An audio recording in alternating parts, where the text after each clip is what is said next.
Oh, Eloise, the glamorous life of the independent filmmaker never stops. So much glamour. I can't take all the glam. Where's the investor? The angel investor. You're an angel with an angel face. Oh, thank you. You are. And you invested in the film. You remember doing that? I do. Of course you do. Well, sir. Ha ha.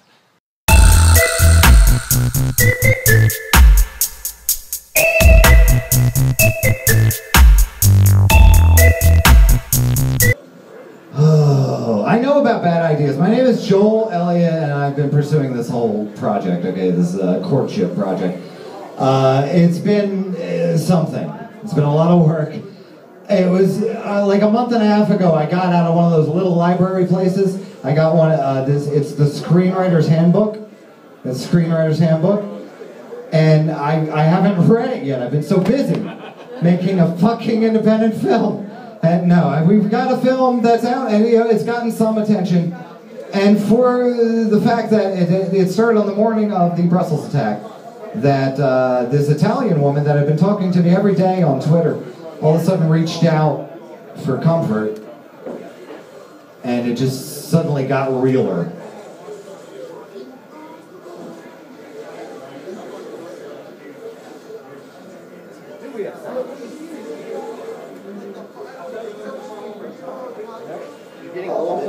There you got it. You got it.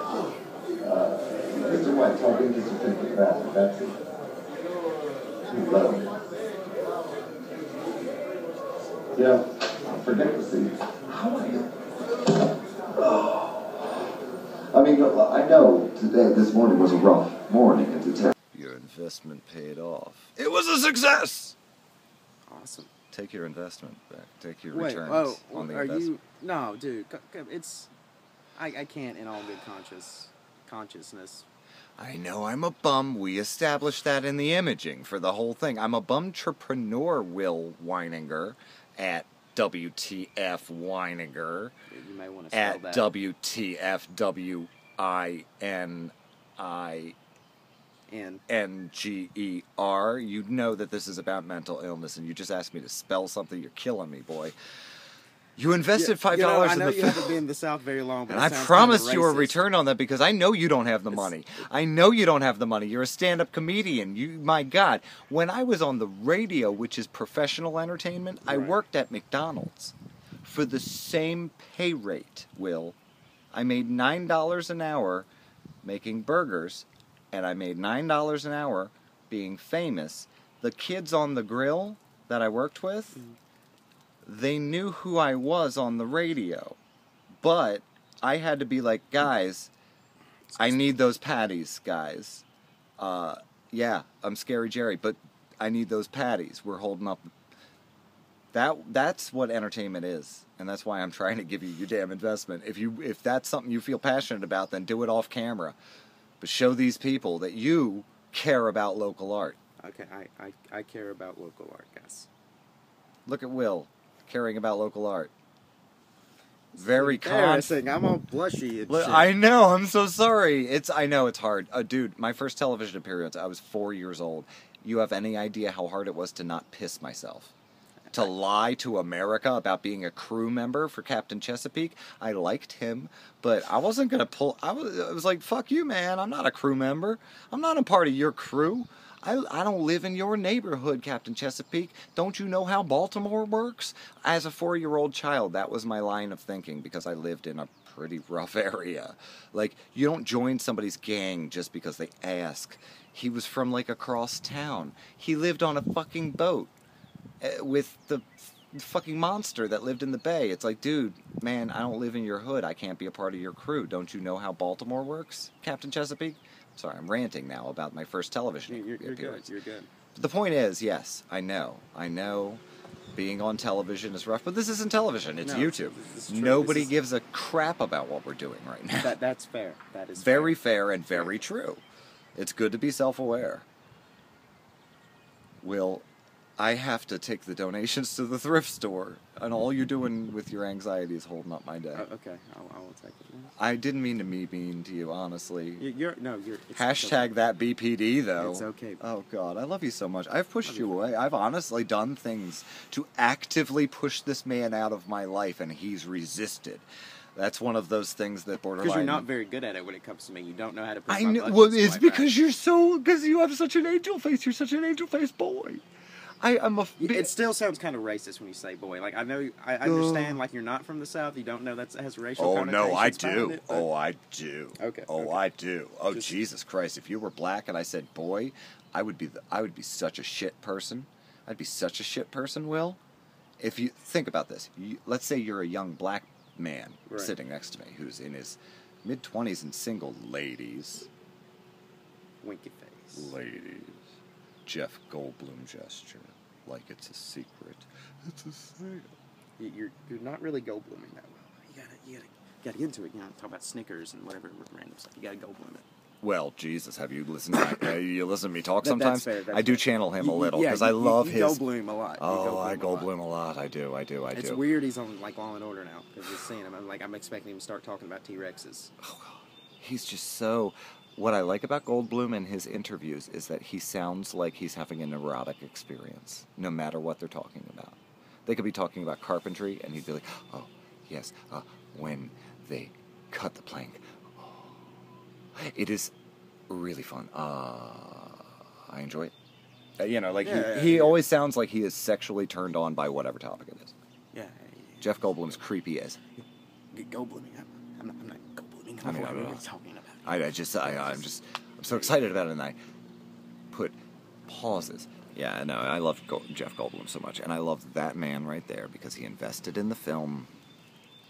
Money he didn't have, he put into the film, and he's gotten his payoff. Even though, obviously, wow, yeah, it was a mess. And you know what?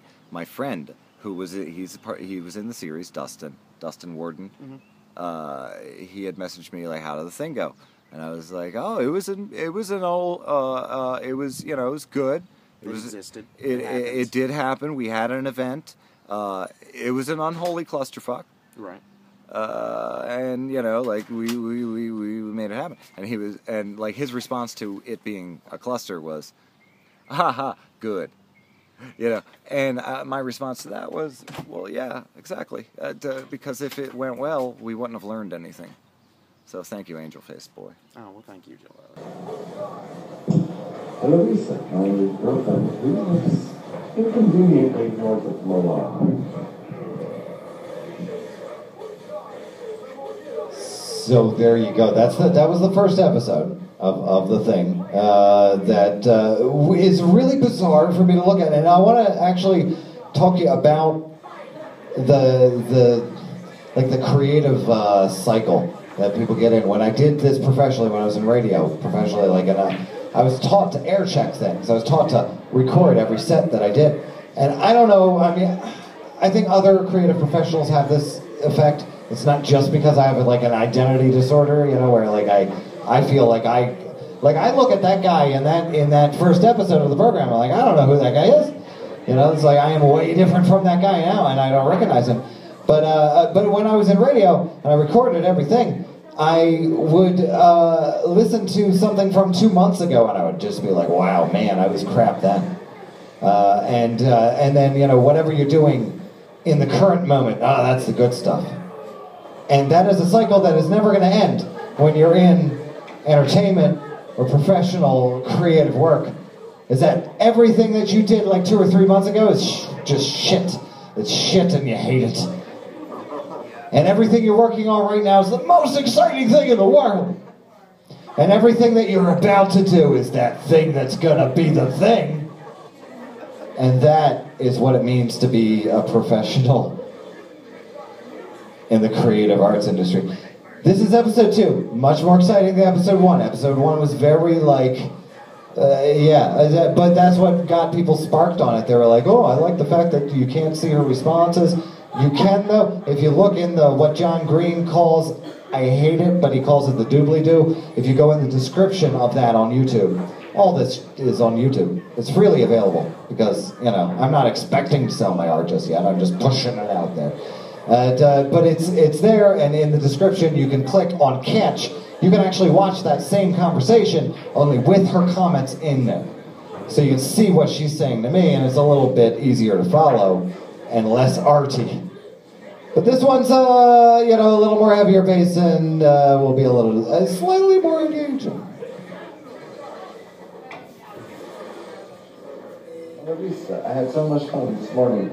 Eloisa, I've hit the big time now.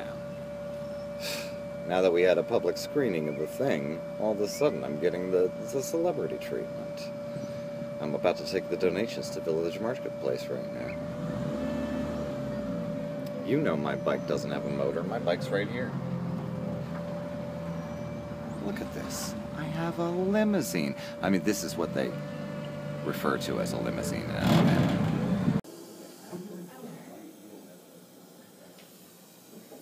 All right, now, I would use the microphone, but that would be so silly. How silly would it be if I used the microphone? I'm not going to do... Okay. All right, fine. Yeah, well, Tara says I should do it. And if Tara says I should do it, then I should do it. If I don't do it, then Tara's going to guilt trip me for the rest of my life. You know what, Tara? As a matter of fact, Tara... Okay, since Tara says I should use the microphone, Tara, I need you for a thing.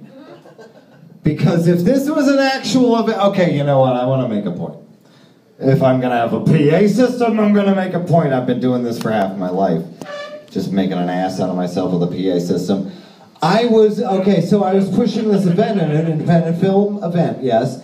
And it was, you know, focused around mental illness and mental health and, you know, like just awareness and ending stigma and letting people, you know, just go ahead and talk about it openly without, you know, feeling like ashamed. Because it's that people feeling weird about it is why people don't get help, and that's why people end up cacking themselves. I've seen a lot of people go, because I counsel a lot of people, and it's a numbers game, man. It's a numbers game, and so like if they're afraid to get help, then they go. So let's do a skit. Let's do a skit, Tara, because you know this one. I wanted to do it with Matt. I want to just show both of you here who have come out to support the independent film crew. It's not both, there's more than two. Tara, come up here, and I'm going to show you guys, this is what they mean by push-pull when it comes to being in an intimate relationship with somebody who has borderline personality disorder. No! No, Tara, I wanted to talk to you, because we know each other very well. We lived with each other, and I care about you a lot, and, but like sometimes like you really get, you know, the juice there. Sometimes you press my boundary that, you know, I don't think I need you in my life anymore, and I want you to go. Just, you know, go. Tara, just go. Go. Get out of my life. Tara, where are you? Tara, don't abandon me. Why would you? We've been through so much together, Tara. If I can have my beer. Please come back. No, you can't have your beer right now because I need you present for me. I need you present here for me. Why are you looking at me like that? You know what? I'm not looking at you, Joel. We're not making eye contact. Why aren't you making eye contact with me? You know what? I don't think this is working. Tara, just go. Just go. Get out of my life. Tara, we've shared so much, I don't think I need you to... Okay, so you get what I'm saying. Now, take that and amplify it by 10 years and lose 2 front teeth. And you get where I'm coming from here. It's been a journey, all right? It's a weird thing, okay? Yeah. Holy crap. Yeah, it's hard to get the media, it's hard to get the country to pay attention. America's real bad with it. When I started in on the whole mental health awareness kick, I got support from Canada, I got support from the UK, I got support from other places. The National Institute of Mental Health will not talk to me. Like, there are just no places in America that support it, so... And no places in Huntsville, because WHMT, oh God, I got a little honestly, you know what? My fault, guys. I got bitchy. I'm sorry. But, like, WHNT tells me, you know, this is the first we're hearing of it. It's in your direct messages. We follow each other on Twitter. You're a TV station, you can't check your direct messages on Twitter? You should hire a consultant. You know, I do that professionally. All right. Hey, we had fun tonight. Don't clap or they'll know how many of you there are. Good morning. The gentleman that works here, whose name I cannot remember. James, probably, if he's like the dude. He supported a charity event that we had last night. And I have, because it was an art event that the media passed on. We didn't get the community support because we didn't get the media support. So it was just my friends. But my friends donated. And so I have an upsettingly small amount of money to donate to you. I'm sorry. It's yeah. I just need to find James. Good morning, by the way. Good morning. Sorry for turning it up to 11. That's what I do. Hang on, let me go get my mom. Sure. Hey, Lola. Meet the family. James is the one I've talked to, but I haven't actually met the rest of the owners. Good morning. Okay, this one I've met. Oh, she's trouble. And she's trouble. Because she's not alarmed by my personality, and that's what tells me, oh my god, okay, this one. Oh, no, She's dangerous, clearly. Clearly, this one's dangerous. I'm sorry. We did a charity event last night, raising money for the Rosa Sheridan Soup Kitchen and for you guys. The media passed. I had somebody on the inside that was like pushing it to see if we could get something to happen. But they had other priorities. It was a mental health awareness thing. There's always other priorities from that. That's the point of the art piece.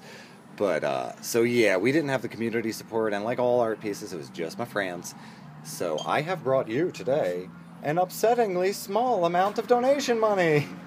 Oh, no, God. nothing is upsetting. I know. No, every little bit counts, believe me, because I've been doing this hustle for a long time. I grew up in Baltimore. Homelessness is crazy problem in Baltimore. Yeah. Like, at night in Baltimore, you look at the streets, it looks like Gettysburg. It looks like, like the pictures that you see of the battle. Just people slumped Bodies. over, laid around everywhere. Bodies. Yeah. It looks like 28 Days Later. It looks like a zombie movie. It's bad. Yeah. But, yeah, so I don't know. It's always been a cause. And, just mental health and homelessness and just charity, helping the fringe. But I appreciate... No. Oh, God, don't get teary. You're killing me. Okay, that's better. As long as she leans into it, then she could snap out of feeling those feelings. She is one of us. Eloisa, there's a cluster B at the thrift store. I don't think she even knows it either. Yeah, she doesn't know what cluster B means. She's not even self-aware. I don't know what cluster B is. That's the most dangerous kind. That's the kind that got me in Huntsville. Okay, it's fine. We're not going to discuss that here. In the rest of the web series, we will. You know what? I can't wait for James because I have to do another thing, which is the most absurd thing, but it's my fault and I have to take care of it. I have to take care of my problems, all right? I'm giving you guys, in this vase is an upsettingly small amount of money. Don't look at it. Let me just leave first, because we'll all cry at how poorly this event went. I will not look at it until you leave, but I'm sure we will be glad. I mean, no, just take it, because obviously you guys helped me with a lot, okay? And I think we may have not broken even. Well, no. It was inventory. And this is not my first rodeo, I know how to play this game by taking inventory rather than cash sponsorship. Mm-hmm. We didn't lose you money, even though it's an upsettingly small. Okay, wait. I need to film your reaction if it's okay. No, I hate being on camera. Well, then you can't look until I'm gone. Fine. Because this is very upsetting for me. That's how much I hate the cameras. small amount of money I'm giving you is so upsettingly small. So upsettingly small. It's not very often I set we percentages get money, and I stuck with them. So. Okay. Thank you guys for helping. I'm not gonna wait for James. But I'm gonna leave this here for you guys. Let him know I'll talk to you guys because I'm doing charity things and I'll funnel money your way when I can make it succeed. Media. The media has other priorities. It's mental health. God, it's a hard thing to push.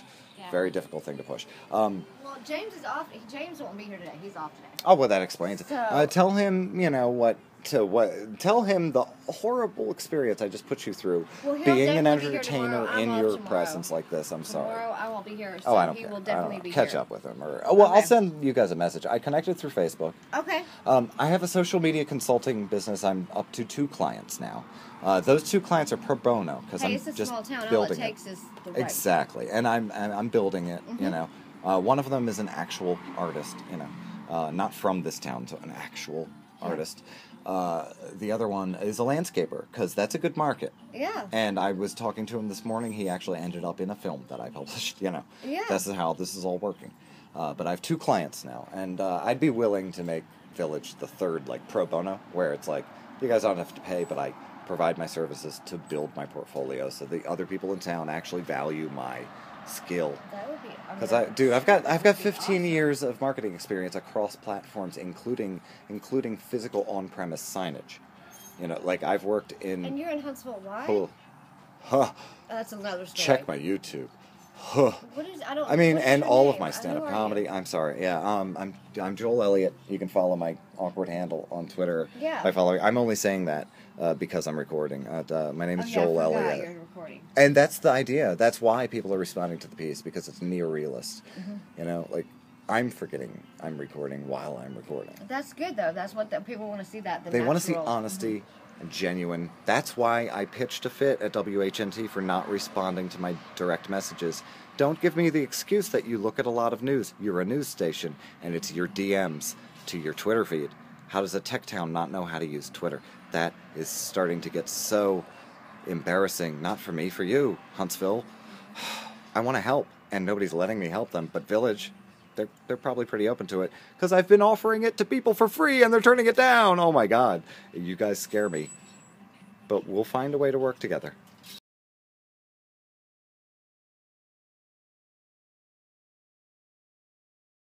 And that way, obviously, look, here I am. I survived that marriage, but she commanded me to kill myself countless occasions. Countless. Some issues with this moment. She was diagnosed schizophrenic. Yeah, I know, I made it. And look at this glamorous life I'm living now.